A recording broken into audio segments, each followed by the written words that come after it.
அன்பர்களுக்கு அனைவருக்கும் இனிய காலை வணக்கம்.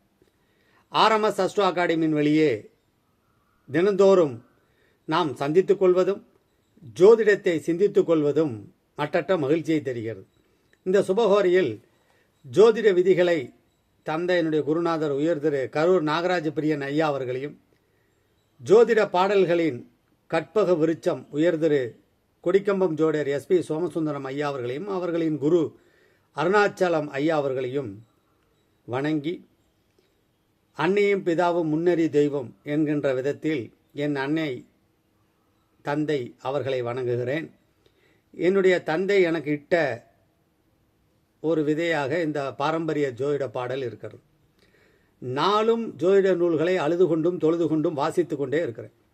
அந்த வகையில் ஆர்எம்எஸ் அஸ்ட்ரோ அகாடமி என்று ஆரம்பித்து முதல் குறிக்கோளாக அழிந்து போகிற அந்த நிலையில் இருக்கிற மூல நூல்களை இரவா புகழுடைய நூல்களாக உலகுக்கு சொல்ல வேண்டும். அப்படித்தான் அந்த நூல் இருந்திருக்கிறது என்பதை நாளும் மனதில் நினைக்கிற வண்ணம் பசுந்தாளில் அச்சிட்டு தமிழ் கூறும் ஜோதிட நல் உலகத்திற்கு கொடுப்பதற்கு இறைவருளும் குருவருளும் நவகிரக அருளும் துணை செய்து இருக்கிறது. நிறைய அன்பர்கள் துணை செய்கிறாங்க. அந்த விதத்தில் நவரச ஜோதிட சுருதிகள் கருந்துமலை ஐயா அவங்க 2002 கொடுத்துருக்குறாங்க. இது நகல் பிரதி. இதில் ஒரு 212 பாடல்கள் இருக்கிறது. இந்த பாடல்கள் பல்வேறு ஜோதிட நூல்களிலிருந்து தொகுத்து ஒரு 200-210 பாடலை கொடுத்துருக்கிறார். அந்த பாடல்கள் எல்லாம் சுவையாக இருக்கிறது, பொருந்தி வருகிறது.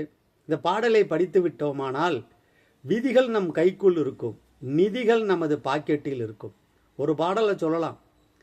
இப்போ ஜோதிடம் சொல்வதற்கு பல எளிய கணித முறைகளெல்லாம் வந்துவிட்டன. ஆனால் நமது பாரம்பரிய ஜோதிடம் பாடலோடு இருக்குது. எதுக்கு தெரியுங்களா பாடலோடு வச்சாங்க? விதிகளை அந்த பாடலுக்குள் பொருத்தி வைத்திருக்கிறாங்க. இப்போ தான் அச்சு காகிதம் வந்துவிட்டது. எழுத படிக்க தெரியாத ஏந்தல்களெல்லாம் நூல் எழுதுகிறார்கள், வருகிறார்கள், போகிறார்கள். நிறைய பேர் இது மாதிரி பணிகள் செய்து கொண்டு இருக்கிறார்கள். அந்த விதத்தில் அந்த காலத்தில் ஓலைச்சுவடி இல்லாததனால் கண்டிப்பாக அவர்கள் வெண்பா வடிவிலே, யாப்பு வடிவிலே, ஈரடி செய்யுள் வடிவிலே எழுதி வச்சுருந்தாங்க. குறிப்பாக அந்த காலத்தில் இருந்த அத்தனை ஜோதிடர்களுக்கும் தமிழ் எழுத படிக்க அற்புதமாக தெரியும். சில பாஷைகள் கற்றுருந்துருக்கலாம், தெலுங்கு பாஷை, இது மாதிரி சம்ஸ்கிருத பாஷையெல்லாம் கற்றுருக்கலாம், அதில் ஒன்றும் தவறு இல்லை. ஆனால் தமிழ் எழுத படிக்க நன்கு தெரிந்திருப்பார்கள். இப்போ அது மாதிரி இல்லை. பொருள் பிரித்து படிப்பது, நிறைய இடங்களில் தமணியர் என்ற வார்த்தைக்கு குருன்னு பொருள் கொள்கிறாங்க. அப்போ ஜோதிட பேரகராதி 1924 ஜோதிட சாஸ்திரி மதுரை கூடலிங்கம் பிள்ளை அவர்கள் எழுதுகிறாங்க, கொடுக்குறாங்க. அதில் பார்த்தா தமணியருங்கிறதுக்கு குரு என்கின்ற அர்த்தமே இல்லை. அப்போ ஜோதிட பேரகராதியை பார்க்காமல் நாம் எடுத்தோம் சொன்னோம் என்று சொல்லி கொண்டு இருக்கிறோம். அந்த வகையில் இந்த மூல நூல்களை வாசிப்பதனால் உண்மையை நெருங்குவதற்கு ஒரு வாய்ப்பு ஏற்படுகிறது. விதிகளிலிருந்து விலகாமல் நிதி பெறுவதற்கு ஒரு வாய்ப்பு இருக்கிறது. வருகிற வாடிக்கையாளர்களின் உள்ளங்களிலும் இல்லங்களிலும் இடம் பிடிப்பதற்கு இந்த நூல்கள் பயன்படும். அந்த வகையில் ஆர்எம்எஸ் அஸ்ட்ரோ அகாடமி நவரச ஜோதிட சுருதிகள் அப்படிங்கிற இந்த புத்தகத்திலிருந்து ஒரு 210 பாடல், ஜோதிட நாடி 1942 வந்த புக்கு 110 பாடல், என்னுடைய குருநாதர் உயர் திரு கொடிக்கம்பம் ஜோடியர் SP சோமசுந்தரம் ஐயா அவர்கள் எழுதிய அனுபவங்கள் அரங்கேறிடும் ஜோதிட சுரங்கம் அப்படிங்கிற அந்த நூலிலிருந்து ஒரு 81 பாடல், சுவையான பாடலை நம்ம எடுத்து தொகுத்து ஒரே நூலாக கொடுத்துருக்குறோம். இந்த புத்தகம் கைகளில் இருந்தால் விதிகள் உங்கள் கரங்களில் நர்த்தனமாடும் என்பது உண்மை. அதில் ஒரு எடுத்துக்காட்டு சொல்கிறேன். நவரச ஜோதிட சுருதிகளில் ஒரு பாடல், உயிர்தனக்கு ஏழோன் பாவர் உறவுடன் 2-3-8 துயர்தர உதித்த மாந்தர் தூய நற்காதல் என்றே உயர்விழா மாதை தன்பேர் உறவினர் எதிர்த்த போதும் அயர்விழாது உரிமையோடு அனைத்துமே மனப்பெறாமே. உறவினர்கள் எதிர்த்தாலும் காதல் திருமணம் உண்டு அப்படிங்கிறார். இன்னொரு பாடல் சொல்றார், இன்பம் செய் வெள்ளி உற்ற 2-3-8 நின்று துன்பம் செய் பாவர் துய்த்திட உதித்த மாந்தர் அன்புடை குடும்பத்தோடு அடுபகை கொண்டு காதல் பெண்ணினை மணக்கும் வாய்ப்பை பெற்றிடக்கூடும் அப்படிங்கிறார். அப்போ உறவினர் எதிர்த்த போதும் குடும்பத்தார் எதிர்த்த போதும் அவர்கள் திருமணத்தை செய்து கொள்வார்கள் என்கிறது பாடல். ஜோதிட நாடி அப்படிங்கிற புக்கு 1941 அரங்கசாமி நாயக்கர் அவங்க வெளியிடுறாங்க. முனுசாமி முதலியார் அவர்களால் பார்வையிடப்பட்ட இந்த நூலுடைய அச்சுப்பிரதி. இதில் சில எழுத்து பிழைகள் இருக்கிறது, பொருட்பிழைகள் இருக்கிறது.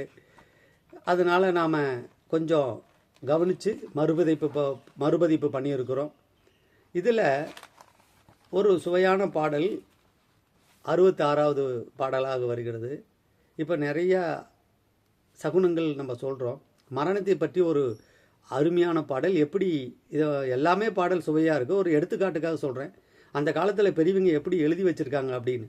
மகரம் கும்பம் அஷ்டமதாய் மதிபாவர் கூடி நிற்கில் சிகரமதி சனி கூடி சேர்ந்து நிற்க சுகபாவர் நிசம் 5 ராகு 8 நிற்க சனி 4 குசனே அவருக்கு கயிர்மானம் கூறு, கயிற்றால் அவருக்கு மரணம் ஏற்படும் அப்படிங்கிறார்.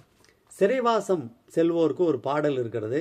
சாமியுடன் ஆறுடையோன் தபனன் மகனும் கூடி ஓமனவே 1 5 9 நேமமிக கேந்திரத்தினில் இருக்க கேள் நிர்பந்தம் வருமென்று ஆய்ந்து உரைத்தேன் என்று அவருக்கேதான் அப்படின்னு பாடல். சிறை செல்வான்கிற பாடல்.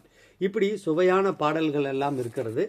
அனுபவங்கள் அரங்கேறிடும் ஜோதிட சுரங்கம் அப்படிங்கிறத ஒரு பாடல். ஆமே 7ஆம் அதிபன் காரக சமாகி தாமிரவர் வியமார் 8 உரில் மனைவி கீனம் வாம சுக்கரன் வாழ்வீட்டினுக்கு மன்னவன் வியமார் 8 ஏமமுற்றிருக்கில் கொண்ட மனைவியருக்கு ஈனம் அப்படிங்கிறாங்க. அப்போ ஒரு சுவையான பாடல் எப்படி இருக்குது அப்படிங்கிறதுக்கு இந்த நூல் ஒரு அற்புத நூலாக இருக்குது. ஜோதிட அரிச்சோடி அப்படிங்கிற ஒரு புக்கில் இருந்து எடுத்து கொடுக்குறாங்க ஐயா. கலைமதி இருந்த வீட்டோன் கதிரவன் கூட சேர அழைகுவர் அம்மான் வர்க்கம் ஐயிரு மாதந்தண்டில் மலைகுவர் சுபகோல் நோக்கம் அடியவும் மாட்டார் நிலை அதை பார்த்து நிகழ்த்துவாய் பலனைத்தானே அப்படிங்கிறார். மாமன் வர்க்கம் எப்படி இருக்கும் அப்படிங்கிறதுக்கு ஒரு பாடல். அடுத்தது சுக்கிரன் தனக்கு நாளில் துயரொரும் அட்டமத்தில் வக்ரன் முதலாம் பாவர் வகைவர இருக்க வந்தோன் மிக்கதோர் மனையாளுக்கு விதி முடிந்ததாலே அக்னி அதனால் சாக அயனும் அமைத்திட்டானே அப்படிங்கிற பாடல். இது மாதிரி பாடல்கள் இருக்கிறதோட மட்டும் இல்லாமல் விளக்கங்களும் இருக்கிறது. ஜாதக சிந்தாமணியில் ஒரு பாடல். நீசன் திசை 3 ஆளும் நீலன் திசை 4 ஆயிடனும் பூசல் ராகுசை மூடம் பூண்டோர் திசை 5 ஆயிடனும் மாரகம் வர்றதுக்கு சொல்கிறாங்க இல்லைங்களா. அதற்கு பாடல் இருக்கிறது. குறிப்பாக நிறையா பாடல்கள் இது மாதிரி ஒரு 410 பாடல்கள் இதில் நம்ம கொடுக்க போகிறோம். ஒரே நூலாக வருகிறது. முன்பதிவு சலுகைக்கு டிஸ்கிரிப்ஷன் பாக்ஸில் என்னுடைய நம்பர் தரேன். அதில் உங்களுடைய பேர் எனக்கு வாட்ஸ்அப்பில் மட்டும் தொடர்பு கொள்ளுங்கள். கண்டிப்பாக விலை உயர்ந்த தாளில் நல்ல பைண்டிங்கோட நல்லாயிருக்கும். நமக்கு வயதானாலும் நரை விழுந்தாலும் அந்த புத்தகத்துக்கு ஒரு பொழுதும் நரை விழாது என்கின்ற அடிப்படையில் அதை நாம் தயாரிச்சிருக்கிறோம். அழியா புகழுடைய நூல்கள் இரவாமல் காப்பது நமது கடமை. படித்தால் படிப்படியாக பேர் பெறலாம், படித்தால் படிப்படியாக முன்னேறலாம், படித்தால் படியேறி நம்மிடம் வந்து வாடிக்கையாளர்கள் நிற்பார்கள் என்பது நிதர்சனமான உண்மை. இப்போ ஒருத்தர் வெற்றி பெற்று விட்டார் என்பதை எப்படி தெரிந்து கொள்வது? வாடிக்கையாளர்கள் வர வேண்டும், வந்த வாடிக்கையாளர்கள் தொடர்ந்து வர வேண்டும். அந்த வாடிக்கையாளர் தொடர்ச்சியாக பிறருக்கு சொல்லி நம்மிடத்திலே ஆற்றுப்படுத்த வேண்டும். இவரிடத்தில் செல்லுங்கள், இவர் ஜோதிடத்தில் வல்லுனர், அழகாக சொல்வார் என்று சொல்ல வேண்டும். பெருநரிடத்திலே ஆற்றுப்படுத்துவதை விட ஜோதிட வல்லுநர் இடத்திலே ஆற்றுப்படுத்துவது சாலச் சிறந்தது. அதுவே கடைசி வரைக்கும் நிற்கும் என்பது என்னுடைய எண்ணம். எனவே இந்த அழியா புகழுடைய நூல்களை மறுபதிப்பு செய்வது இறைவன் எனக்கு இட்ட பணி, ஆணை என்று செய்கிறேன். சில பேர் மூல நூல்களை தூற்றுகிறார்கள். பரவாயில்ல, அது ஒன்றும் தவறு கிடையாது. எல்லா இடத்திலையும் குறை காண்கிற வழக்கம் உலகெங்கும் இருக்கிறது. சந்திரனிலும் குறை கண்டிருக்கிற மனங்கள் இருக்கிறார்கள். ஆனால் எழுதியவர்கள் நம்மை விட அறிவிலையும் அனுபவத்திலும் இறை அருளிலும் ஒருபடி மேலே இருப்பவர்கள் என்று இதயத்திலே நீங்கள் நிறுத்து பார்த்தால் அதை நக்கலாக பேசுவதும் ஏளனமாக பேசுவதும் அது அவரவர்களுடைய விருப்பம் என்று அறிந்து உண்மையை நோக்கி பயணிப்பதற்கு இந்த நூல் உங்களுக்கு உதவும். அந்த வகையில் நாங்கள் ஒரு முன்னெடுப்பு செய்திருக்கிறோம். வாருங்கள், படியுங்கள், வெல்லுங்கள், செல்லுங்கள். நன்றி.